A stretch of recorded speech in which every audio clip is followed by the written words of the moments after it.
여러분들 혹시 자발적 불편 운동을 아시나요? 이 자발적 불편 운동이라는 것은요, 무조건적으로 편한 삶을 추구하기보다는 그리스도인으로서 창조 질서와 또한 이웃을 사랑한다는 차원에서 자발적으로 불편한 삶을 추구하자는 것입니다. 이를 위해서 행복을 위한 불편 레시피 30가지가 소개되고 있는데요, 거기를 보게 되면 여름철에 적정 온도를 유지하기 위해서 26도 이하로 내리지 않기, 또 대중교통을 이용하기, 또 아니면 통신비를 줄이는 운동들, 이런 것들을 통해서 우리가 좀 오히려 좀 불편함을 통해서 자연도 보호하고 이웃을 배려하자는 운동이 기훈시를 중심으로 해서 2012년부터 시작이 되었습니다. 그러나 실은 현대 문화는 사람들이 불편함을 굉장히 불편하게 생각하고 최대한대로 편한 것을 추구합니다. 그러다 보니까 요즘 자동차들도 편의사항들이 참 많아졌고, 또 주부들을 위해서 가전제품도 얼마나 편해진 것들이 많이 있는 것을 볼 수가 있습니다. 근데 이런 문화가 신앙생활에도 연결이 되어서요, 사람들이 신앙생활을 하면서도 누구에게 간섭받기를 싫어하고, 또 이왕이면 그래서 시설이 잘 갖춰진 편한 신앙생활을 하기 위해서 대형 교회를 추구하는 것이 오늘날 한국 성도들의 그런 모습인 것을 볼 수가 있습니다. 또 교회를 다니면서도 교회 밖에서 편하게 좀 생활하기 위해서 이제 자신이 그리스도인이라는 것을 밝히지 않고 익명의 성도들로 살아가려는 모습이 많이 있는 것을 볼 수가 있습니다. 그러나 여러분들, 우리가 예수님을 믿는다라는 것은 본래 불편함을 작정하는 것입니다.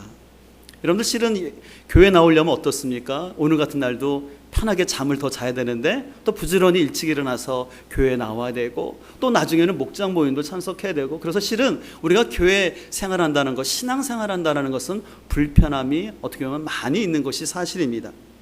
그동안 우리는 2달 동안 이 출애굽기를 묵상했는데, 특별히 이 출애굽기 후반부에 나오는 이 성막 이야기는요, 이 성경 지식이 부족한 분들에게는 굉장히 불편한 책이었습니다.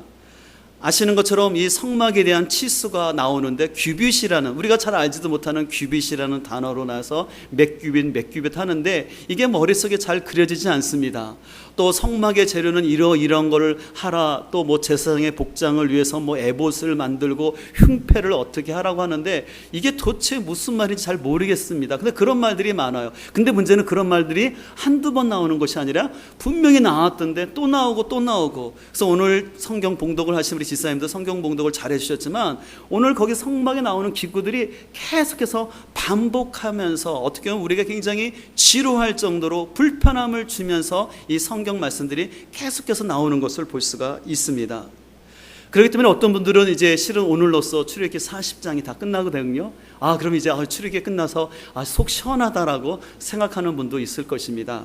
그러나 우리가 불편하게 느꼈던 이 출애굽기, 특별히 이 성막의 이야기는요, 우리들에게 예수님의 구속사역을 미리 보여주면서 우리가 어떻게 신앙생활을 해야 될지를 가르쳐주는 아주 귀한 책이라고 말할 수 있습니다.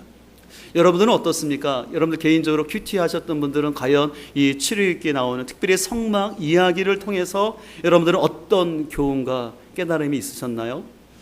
저는 오늘 이제 본문을 중심으로 해서 이제 출애굽기에 대한 말씀을 마치면서 불편함이 주는 유익이라는 제목을 가지고 하나님께서 주시는 은혜를 함께 나누고자 합니다. 오늘 귀한 말씀을 통해서 하나님께서 주시는 은혜가 우리 공동체 가운데 가득 넘치기를 소망합니다. 우리는 첫 번째로 반복적 말씀의 불편함이 하나님의 임재라는 축복을 가져온다는 것을 우리는 잘 기억을 해야 합니다. 오늘 본문 42절을 보면 이렇게 되어 있습니다. 여호와께서 모세에게 명령하신 대로 이스라엘 자손이 모든 역사를 마침에 모세가 그 마친 모든 것을 본즉 여호와께서 명령하신 대로 되었으므로 모세가 그들에게 어떻게 따르했습니까? 축복하였다라고 말합니다.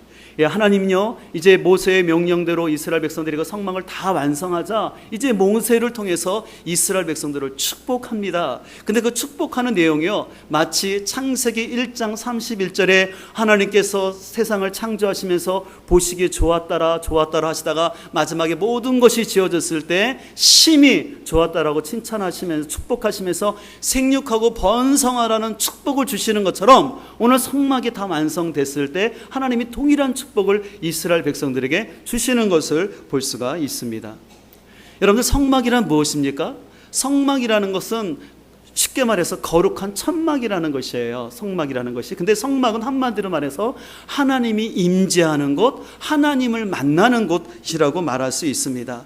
그래서 오늘 본문을 읽지는 않았지만 40장 34절을 보실까요? 우리 뒤로 한 장 놓으셔서 40장 33절을 보면 이제 다 성막이 완성되고 성막을 하나님께 봉헌했을 때 어떤 일이 일어났냐면 구름이 회막에 덮이고, 성막의 다른 이름이 회막인데 회막에 덮이고 하나님의 무엇이요?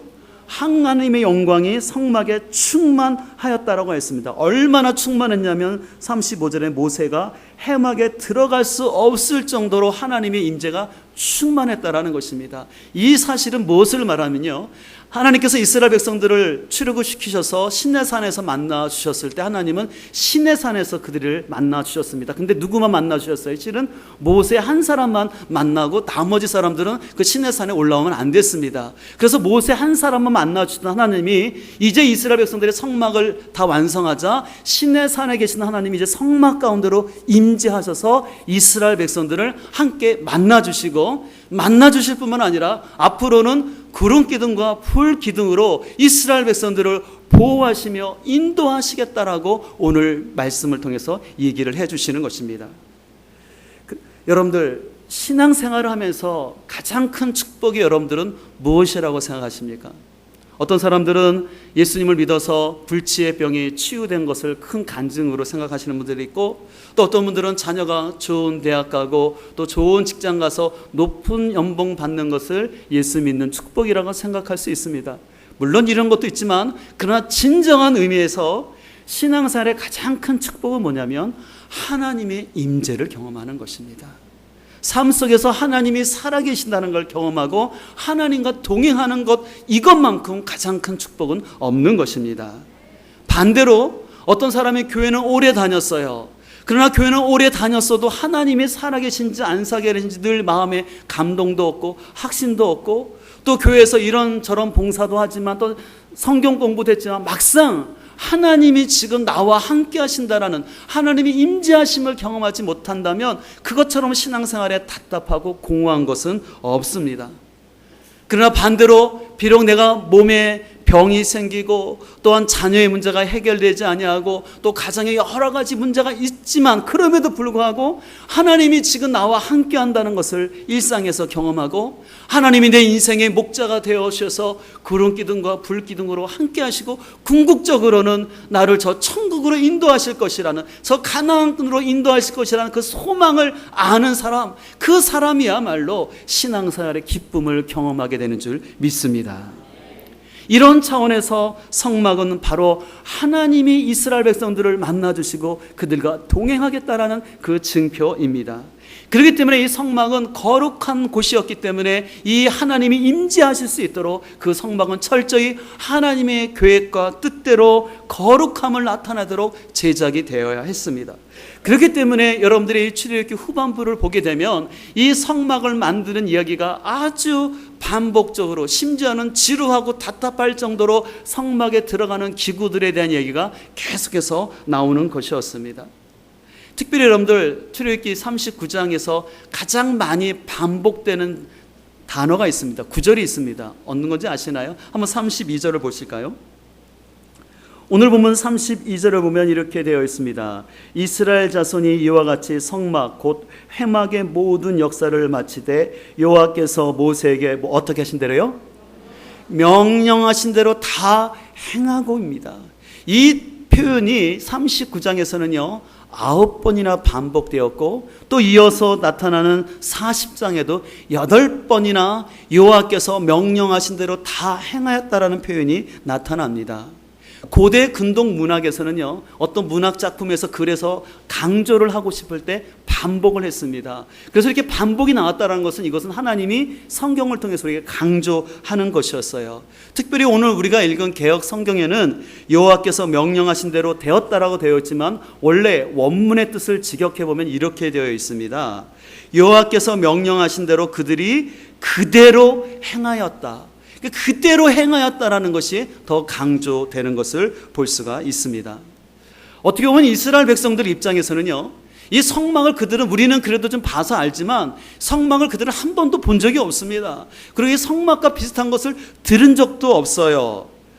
그렇기 때문에 이 성막을 만드는 사람들 가운데는 이 전혀 잘 모르는 거기 때문에 자신의 경험이나 감각에 따라서 아니면 당시의 최신 유형에 따라서 만들 수 있는 그런 마음도 생겼을 것입니다. 근데 한 사람도 그렇게 하지 않았습니다. 그래서 오늘 치료교회에서는 아주 우리에게 불편함을 줄 정도로 반복하면서 성막을 어떻게 지우고 어떻게 치수를 만들고 어떤 재료를 가지고 만들라라는 말씀이 계속해서 반복됨으로 말미암아 오늘 성막을 만든 사람들이 철저하게 하나님의 명령하신 대로 다 만들어졌음을 강조하고 있습니다. 오늘도 43절을 보실까요? 43절을 보면 모세가 그 마침 모든 것을 본즉이라고 되어 있습니다. 이제 모세가요, 이제 이스라엘 백성들이 만들고 온 성막을 봤다라는 것입니다. 근데 이 봤다라는 것은 단순히 성막의 기구가 완성된 그 모습만 봤다라는 것이 아니라 이 단어의 뜻은 관찰하다, 주의하다라는 뜻으로서 모세는요, 이스라엘 백성들이 성막을 만드는 과정을 다 본 거예요. 그리고 그들이 어떤 자세로 이것을 만드는지를 다 봤다라는 것입니다. 그래서 모세가 봤을 때 그들이 이 성막을 만드는 과정과 완성된 이 모든 모습을 봤을 때 그들이 다 하나님의 명령대로 온전히 순종했던 걸 봤어요. 그랬을 때 모세는 그들을 향해서 축복의 말씀을 오늘 이 백성들에게 해주고 있는 것을 볼 수가 있습니다. 오늘 이 성막을 만드는 과정 속에서요, 그 어느 누구도 자신의 생각이나 경험에 따라서 이 성막을 만들지 않고 또 자신의 어떤 이름을 드러내려고 멋진 기교를 더 부리지도 않았습니다. 그리고 또 성막을 더 가감하지도 않았습니다. 또 그들 중에는 이 성막 주님께서, 하나님께서 모세를 통해서 말씀하시는 게 무슨 말인지 모르겠다고 해서 대충 만들지 않았다라는 거예요. 그들은 모세가 전하해 준 대로 그대로 이 성막을 철저하게 만들었음을 얘기하고 있는 것을 볼 수가 있습니다. 그래서 오늘 성막을 만들었던 사람들은 이 성막의 텐트뿐만 아니라 성막에 들어가는 기구들 하나하나, 그리고 거기 들어가는 재료들 하나하나 다 하나님의 말씀대로 이것을 철저하게 만들었습니다. 저는 이것을 바라보면서요, 우리의 신앙생활도 얼마나 화려하거나 크냐가 중요한 것이 아니라 얼마나 말씀대로 믿고 순종하느냐가 더 중요한 줄 믿습니다. 한번 우리 따라할까요? 신앙생활은 화려함이나 크기보다 말씀대로 믿고 순종하는 것입니다. 여러분들 공감하십니까? 제가 지난 화요일 날 우리 2주 전에 와서 설교를 하셨던 서성태 목사님을 모시고 공주와 세종에 있는 목회자 10분과 함께 큐티 클리닉을 했어요. 10분이 모이면서 각자 회비를 걷어서 강사님 강사비도 준비하고 또 점심 저녁 식사비를 다 사용했는데 다 목사님들이 큐티 하시는 목사님들이에요. 그러나 그럼에도 불구하고 더 하나님의 말씀을 어떻게 하면 더 묵상할 수 있을까를 생각하면서 화요일날 아침 10시부터 저녁 6시까지 계속해서 하루 종일 큐티에 대한 공부들을 했습니다. 저는 그 과정을 마치면서 제가 다시 한번 깨닫는 것은 이 큐티는요, 스킬이 아니고요, 이 말씀 묵상은 많이 배워서 잘하는 것이 아니라 하나님 앞에 투명성과 정직성으로 나아가는 것이 제일 중요한 것을 깨닫습니다. 여러분들 어떻습니까? 우리 안에 다 연약함과 부족함이 있습니다. 그래서 그런 것, 자신의 연약함을 사람들에게 오픈하는 게 참 부끄럽고 한계가 있어요. 그러나 우리가 말씀 묵상하는 시간은요, 하나님 앞에 정직하게 나가는 거예요. 하나님 제 안에 있는 이런 이기심도 있고 시기심도 있고 때때로 이 안에 제 안에 있는 불편한 마음도 있습니다. 어느 때는 이 하나님 말씀이 아침을 통해서 주셨지만 제가 이 말씀대로 순종하기가 때로는 너무 부담스럽고 하나님 제가 좀 이 말씀을 외면하고 싶어요 라고 생각할 때가 있어요. 근데 참 하나님은 기가 막히게요, 내가 순종하지 않으면 계속해서 그런 말씀이 내 눈에 확 들어오게 하셔요. 공감하시죠? 그래서 늘 마음이 괴로워요. 순종하냐 너무 부담스럽고, 근데 자꾸 하나님 그 말씀만 보여주시고, 그것은 뭡니까? 하나님께서 우리에게 도전하시는 거죠. 그 말씀 앞에 정직하게 투명하게 자기를 고백하고 그 말씀에 순종하는 사람에게 하나님이 임재하시고 그 삶을 하나님 책임져 주시고 이끌어 줄 줄 믿습니다. 그렇기 때문에 우리는 말씀 묵상하는 것이 때로는 귀찮고 어려워요. 그러나 그럼에도 불구하고 반복적으로 나아가서 그 말씀 앞에 정직하게 순종하고자 할 때 말씀드린 대로 하나님이 함께하여 주시고 우리의 삶을 이끌어 줄 줄 믿습니다. 그러나 반대로 민수기 22장에 보면은 발람 선지자가 나오는데 하나님께서는 그 발람 선지자에게 절대로 하나님 말씀 주신 것 외에 전하지 말라고 했어요. 그럼에도 불구하고 발람 선지자는요, 물질의 욕심 때문에 하나님께서 분명히 더 이상 말씀하지 말라고 했음에도 불구하고 하나님이 어떤 말씀을 더 주실 것이냐, 돈에 대한 욕심을 가지고 결국은 발락을 따라가서 이스라엘 백성들을 저주하는 나쁜 일을 함으로 인해서 하나님께 책망받는 선지자가 된 것을 볼 수가 있습니다. 우리는 결코 이런 발람 선지자처럼 자신이 듣고 싶고 자신이 뭔가 이익을 위해서 하나님 말씀을 가감하지 말고 하나님 말씀 있는 대로 그대로 받아들이고 순종해 갈 때 우리가 하나님을 경험하는 삶을 경험하게 될 줄 믿습니다. 우리 사람들은 각자의 수준과 기준이 있습니다. 그러다 보면 우리는 이런 생각을 합니다. 교회는 이러이러해야 되고 또 목회자는 이러이러해야 된다는 사람마다 각자의 기준들이 있습니다. 그러나 우리는 내 수준에 맞는 교회나 목회자를 찾기보다는 하나님 말씀에 합당한 교회와 목회자를 찾아야 할 줄 믿습니다.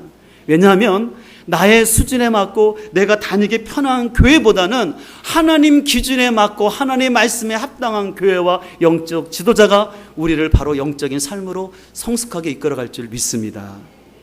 근데 문제는 어떤 교회와 어떤 목회자가 하나님이 원하시는 지도자인지 분별을 해야 되지 않겠습니까? 그것은 다른 게 아니에요. 말씀밖에 없습니다. 말씀을 통해서 그 교회와 그 목회자가 진정한 하나님 앞에 바로 선 교회이고 목회자인지를 분별을 해야 된다는 것입니다. 그러기 위해서는 우리가 불편하지만 반복적으로 하나님 말씀을 묵상하고 계속해서 그 말씀 가운데 머물러 있을 때 하나님 분명히 말씀을 통해서 우리에게 분별력을 주시고 우리의 삶을 이끌어 주실 줄 믿습니다.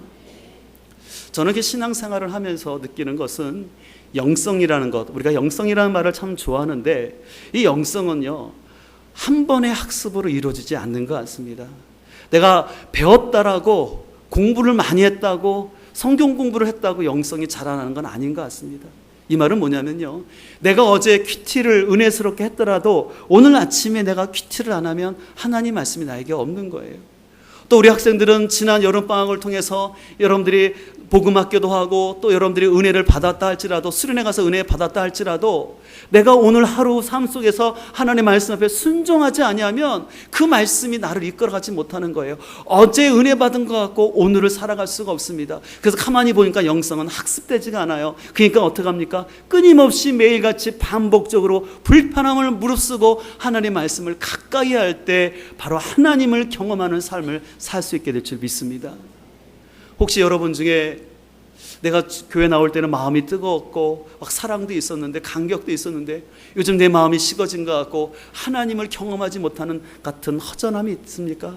그렇다면 다른 데서 찾으려 하지 마시고 가장 단순하지만 쉬운 것이지만 하나님 말씀 앞에 묵상하십시오. 말씀을 보십시오. 그랬을 때 하나님께서 우리를 만져주시고 함께하여 줄 줄 믿습니다. 두 번째로 우리는 함께함이라는 불편함이 하나님의 보호함을 받는다라는 사실을 우리는 기억을 해야 됩니다. 오늘 32절은 이렇게 되어 있습니다. 이스라엘 자손이 라고 되어 있는데 여러분들 볼펜 있으면 이스라엘 자손이에다가 한번 표시를 해놓고요. 이스라엘 자손이 이와 같이 성막 곧 회막의 모든 역사를 마치되 여호와께서 모세에게 명령하신 대로 다 행하고 33절 그들에다가도 동그라미를 치시면 좋겠어요. 그들이 성막을 모세에게로 가져왔으니 곧 막과 그 모든 기구와 그 갈고리들과 그 널판들과 그 띠들과 그 기둥들과 그 받침들과 라고 되어 있습니다.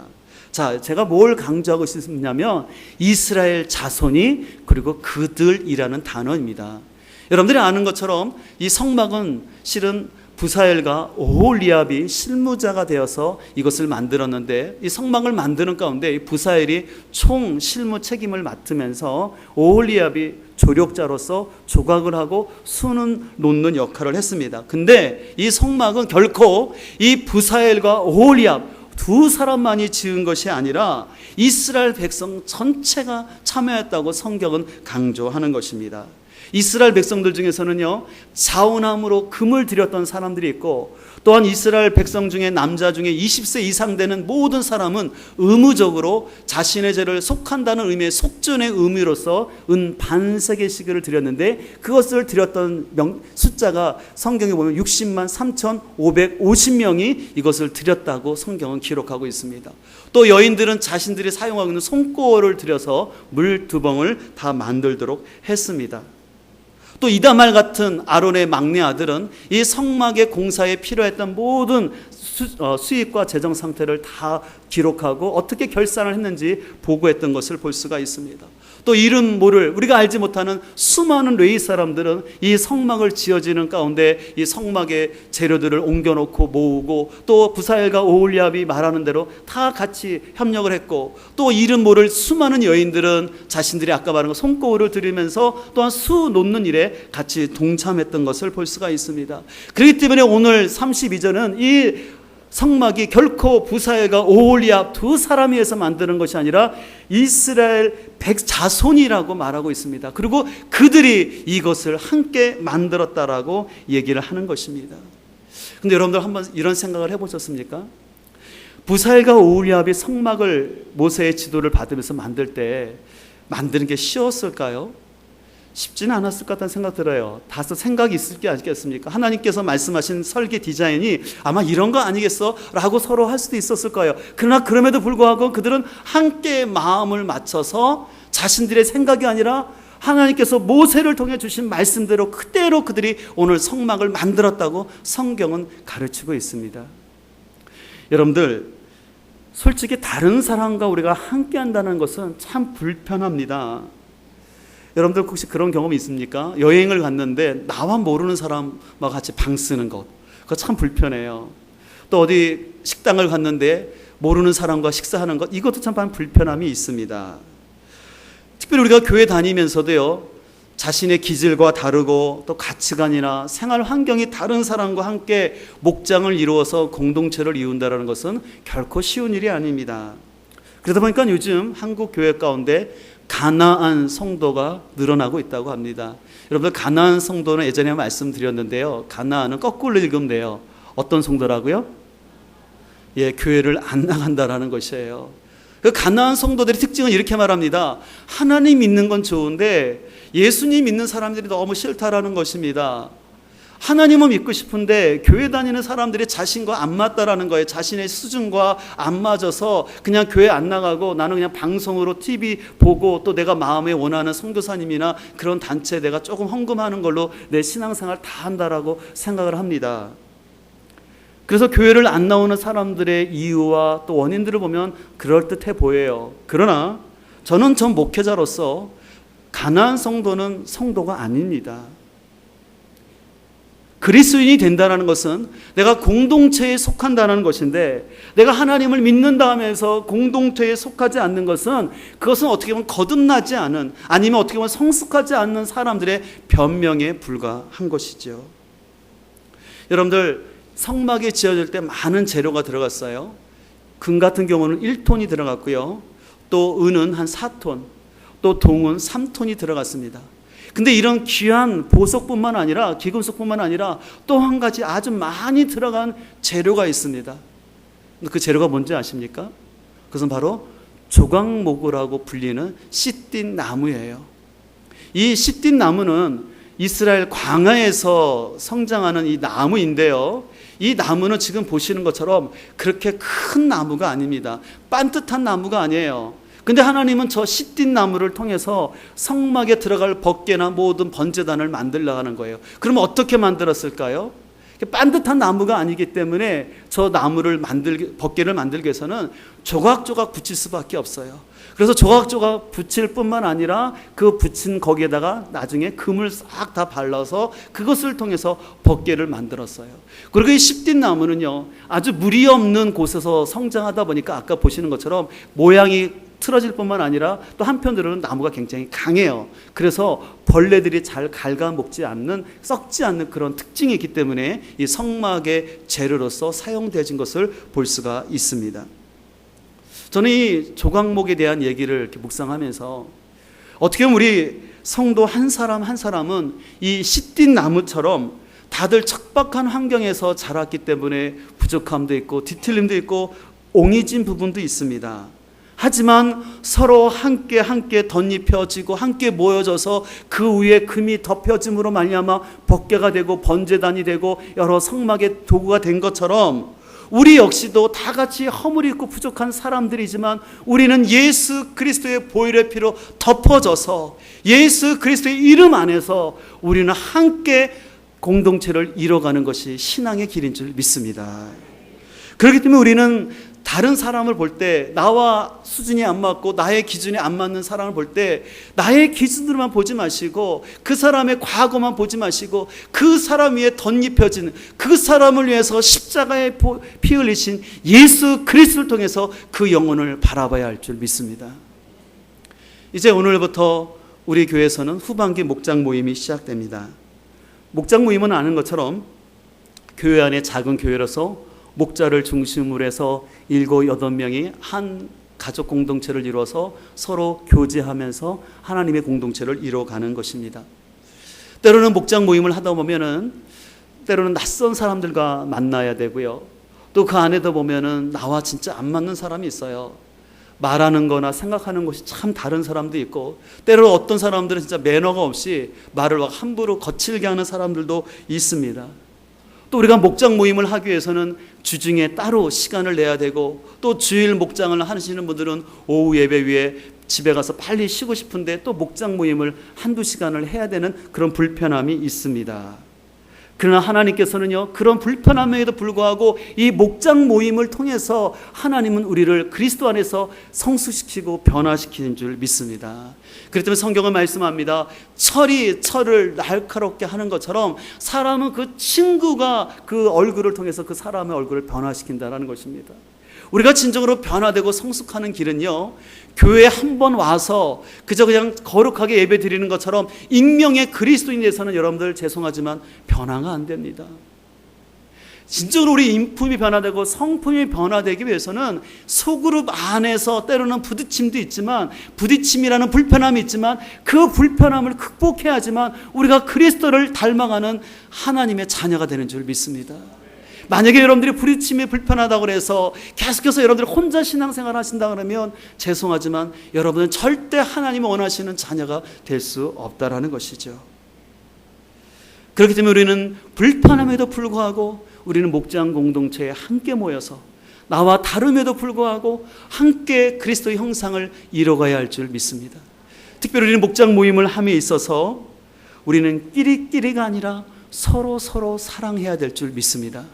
예수님께서는 성경은 말씀하십니다. 너희가 끼리끼리 사랑하는 것이 아니라 서로 사랑하라는 것입니다. 서로 속에는 나와 다른 사람도 있습니다. 나와 틀린 사람도 있습니다. 근데 성경에서는 나와 틀리고 다른 사람을 사랑하는 것이 진정한 사랑이지, 너를 사랑하고 너와 같은 수준의 사랑 끼리끼리 만나는 것은 진정한 사랑이 아니라고 권면을 하는 것입니다. 실은 사람은 본능적으로 끼리끼리 만나는 게 좋아하죠. 같은 고향 사람을 만나면 편하고 같은 학교 출신이 나오면 좋아하고 또 같은 취미를 가진 사람 또 같은 직업을 가진 사람 만나면 편한 게 사실입니다. 그러나 하나님의 나라의 공동체는 끼리끼리가 아니라 서로의 공동체인 줄 믿습니다. 그렇다면 어떻게 보면 이 서와 다르고 틀림이 있는 우리가 어떻게 서로 사랑하고 하나님의 공동체를 이루어야 될까요? 그렇기 때문에 목장에서 가장 중요한 것은 말씀의 권위와 목자의 영적 권위가 세워져야 합니다. 여러분들 목장 안에서 우리가 여러 대화를 하고 나눔을 가질 수 있지만 중요한 것은 그 모든 것들이 말씀대로 이루어져야 돼요.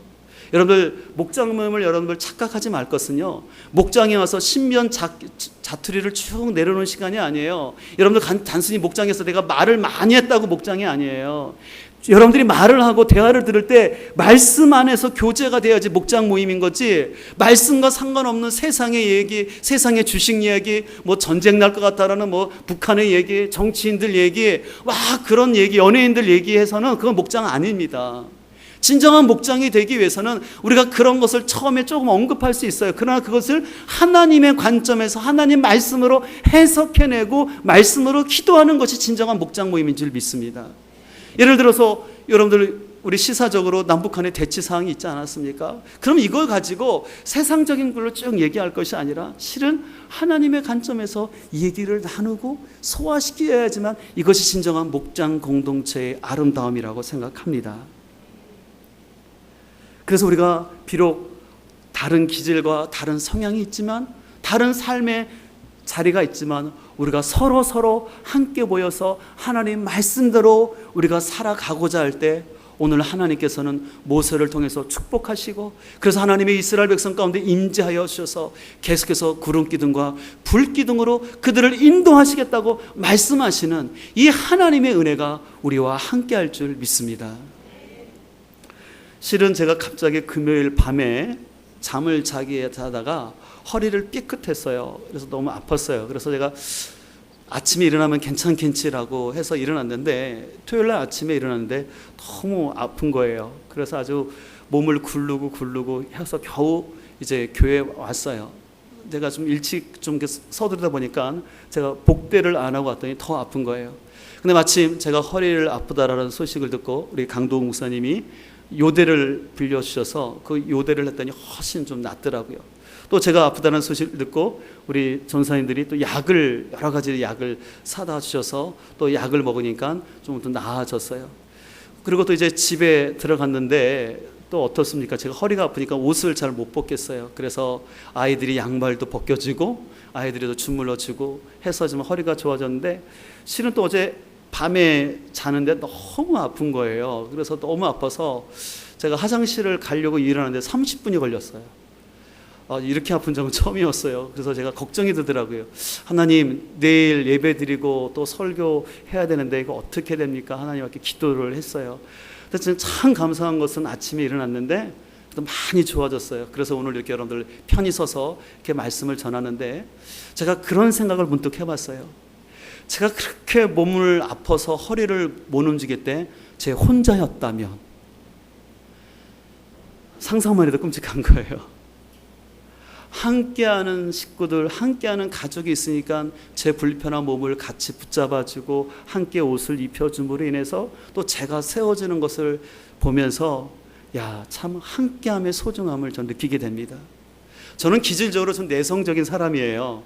그래서 저는 개인적으로 책 보는 걸 참 좋아하고요, 혼자 있는 시간을 참 즐기는 사람입니다.